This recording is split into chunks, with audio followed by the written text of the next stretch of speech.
Y empecé a jugar béisbol en el estadio de la Carolina, ahí ya en el equipo ya del liceo.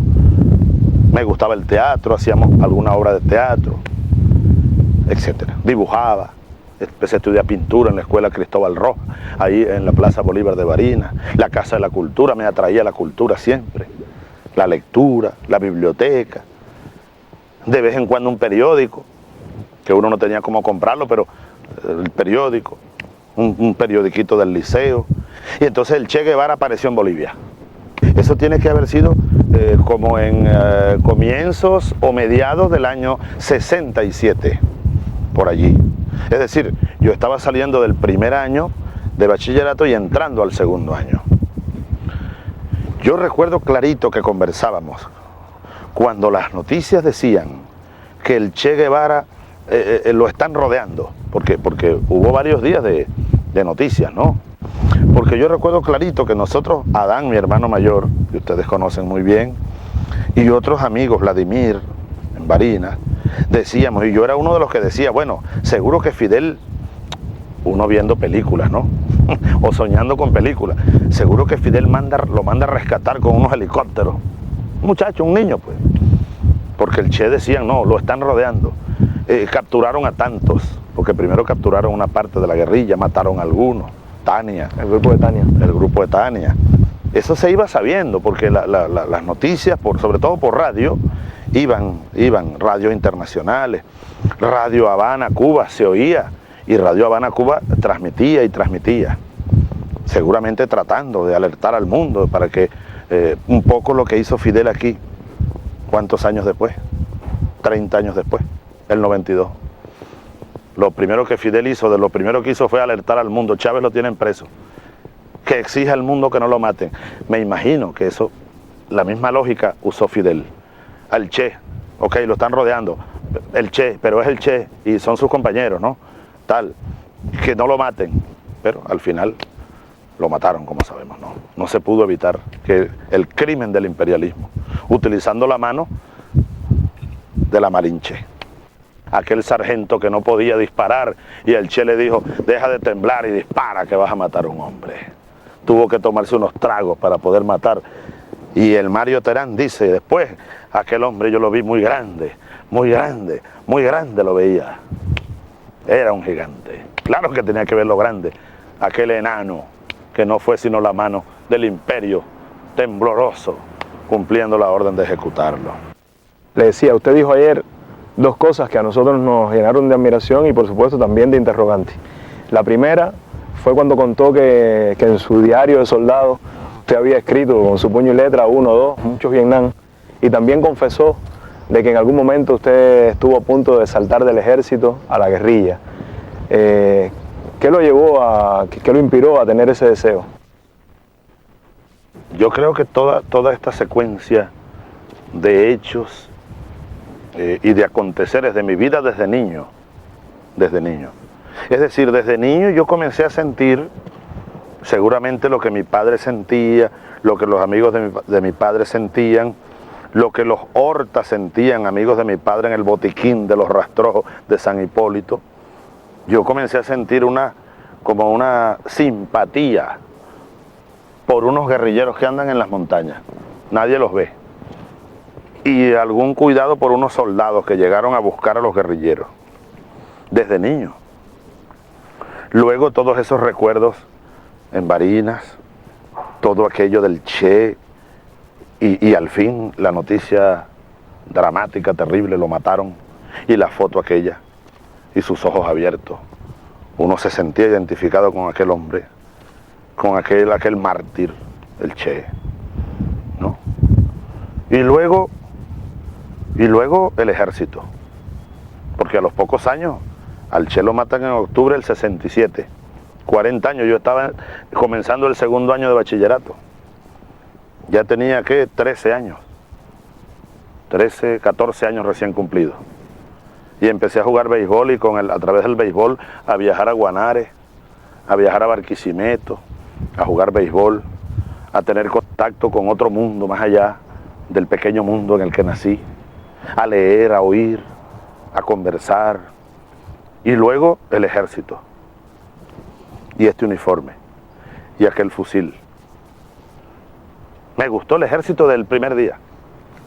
Me sentí como pez en el agua. Me gustó el ejército. Y Bolívar y el rastro de Bolívar. Yo creo que desde los primeros días de soldado me hice bolivariano. Y empecé a ver aquel fusil y a oír a Ali Primera, nuestro cantor. Yo entré a la Academia Militar en 1971, es decir, apenas habían pasado 4 años, menos de 4 años de aquel día en que el Che, bueno, se regó por todo esto y se hizo inmortal, ¿no?, de su asesinato.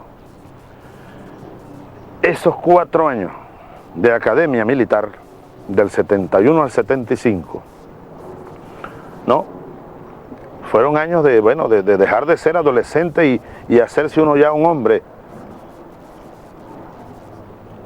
Y te voy a decir más. Fíjate las vueltas que da la vida, como se dice. En diciembre de 1975, apenas yo recién salido de la escuela militar, subteniente, me mandan aquí. Qué cosa, ¿no? Como un juego donde alguien pone piedras. Es decir, la marqueseña, las leyendas de la marqueseña. La abuela que decía, allá se fue el Cabo Zamora. Luego, el teatro antiguerrillero, los soldados que buscaban a los guerrilleros. Mi padre preso aquí, ahí mismo, por esa subida, llegábamos un día a visitarlo. Lo tenían por allá encerrado, con otros amigos. Y luego yo de jefe militar aquí, cuando apenas había cumplido 21 años. Fíjate qué cosa tan acelerada de acontecimientos que fueron madurándome en esta Plaza Bolívar.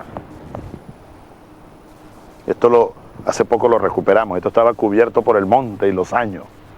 Pero un día vine y caminando por aquella calle le dije a los muchachos, hace un año cuando tomamos este latifundio, ahora tú ves que está un centro de formación socialista allí, en lo que fue la Marqueseña. Le dije a los compañeros, porque esto no se veía de monte, y yo los recuerdo y dije, no, por allá hay una plaza, y buscamos unos garabatos, decimos aquí, y con los mismos pies empezamos a abrir el camino, a apartar monte, cuidado con una culebra. Bueno, conseguimos esto, las ruinas de lo que fue la vieja Plaza Bolívar. Ese diciembre del 75 yo pasé aquí la Navidad, y recuerdo que aquí reuní a mis soldados, eran 20, 30 soldados, campesinos, soldados, pues, para hablarles de qué, de Bolívar, de Zamora. Allá había un carro negro viejo, que después mi padre me dijo, ese carro era del médico que desaparecieron, que era comunista. Ese carro me llamó la atención y yo un día con un sargento le dije, vamos a abrir este carro. Tenía varios agujeros de bala. Con un alicate, con un destornillador abrimos la maletera. ¿Sabes qué conseguí? Un regalo. Un regalo, yo no sé cómo no se lo llevaron eso. Tantos años tenía ese carro ahí. Estaba aquello lleno era como un maletín de esos de plástico, con un cierre, de esos como de guardar ropa, lleno de libros. Vladimir Ilich Lenin, ¿qué hacer? El Estado, la tesis del Estado en Lenin, el Estado y la Revolución, el imperialismo, fase superior del capitalismo, y no sé cuántos folletos del Partido Comunista. Yo me di un banquete por las noches, yo amanecía leyendo ahí en el cuartico aquel, con una lamparita, y le leía a los soldados, con cuidado, pero sobre todo fue un regalo que me dio ese doctor que lo desaparecieron. Ahora fíjate, todo eso a uno lo va llevando. El libro Verde Oliva, que así se publicó por estas tierras y así se llamó y se llama el libro del Che, Guerra de Guerrillas. Yo empecé aquí a leer al Che, aquí en este puesto. Al Che sobre todo, que escribió aquel libro y otros artículos, que en aquel carro viejo había folletos con discursos de Fidel, del Che, bueno, y comunicados y documentos pues del Partido Comunista Venezolano, del movimiento de izquierda revolucionaria. Sin duda que el médico ese, que fue dueño de ese carro, era comunista. Y él cargaba, seguramente distribuía, a lo mejor era un jefe de célula. Habría que investigar, eso se puede averiguar todavía. Mi padre creo que conoció a ese médico, creo que era el médico de Barranca, el doctor de Barranca era médico. Todo aquello fue, bueno, como amasándolo a uno, como amasándolo, despertándole la conciencia, porque el conocimiento, ayer yo lo recordaba, siempre lo estoy recordando, solo el conocimiento te despierta la conciencia, pues. Es como la luz. Si no, todo es oscuridad, tú ni sabes qué mundo vives, ni por qué caminas, ni hacia dónde vas, ni de dónde vienes. El conocimiento de nuestra historia, el conocimiento de lo que pasaba en Venezuela y en el mundo, a uno le fue abriendo los ojos. Entonces yo era soldado antiguerrillero. A los pocos meses me mandan de aquí a la frontera con Colombia, por allá por el Cutufí, a buscar guerrilla colombiana. Porque ya por aquí en verdad guerrilla venezolana no había, algunos grupos, que sí unas informaciones, etcétera, pero no había operaciones, ya no había prácticamente. En cambio se comenzó a levantar el foco fronterizo con la FARC, el ELN y grupos irregulares, paramilitares, etcétera, que operaban ya y penetraban la frontera. En ese tiempo estaba en Barinas el batallón de cazadores Manuel Cedeño. Era mi batallón, nuestro batallón.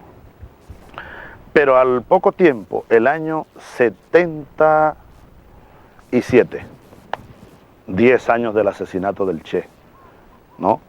10 años de su eternidad. Entonces el batallón de cazadores de aquí lo mandan a Oriente. ¿Por qué? Porque habían rebrotado unos grupos guerrilleros venezolanos, obviamente, en Oriente. Y el batallón nuestro, estaba yo muy enamorado de la madre de María, Nancy. Y recuerdo que uno se fue con el corazón partido. Por aquí pasamos, una madrugada, con la columna de camiones de soldados, rumbo a Cumaná, allá donde nació el Mariscal Sucre, en el otro extremo del país. En carro, en ese tiempo, que no había casi autopistas por Venezuela, eran como 14 horas de aquí a Cumaná. Bueno, allá llegamos y de inmediato operaciones antiguerrilleras. Y allí sí había operaciones duras. Un encuentro por allá, unos heridos, unos prisioneros, y yo vi cómo torturaban a unos campesinos muy delgados, muy flaquitos. Y me opuse, le dije: mi coronel, ¿qué van a estar golpeando a esos señores? Que son guerrilleros, no se meta, teniente. Y bueno, entonces sí me metí. Y le estaban dando con un bate de béisbol. Y el que le estaba dando era un soldado de mi pelotón.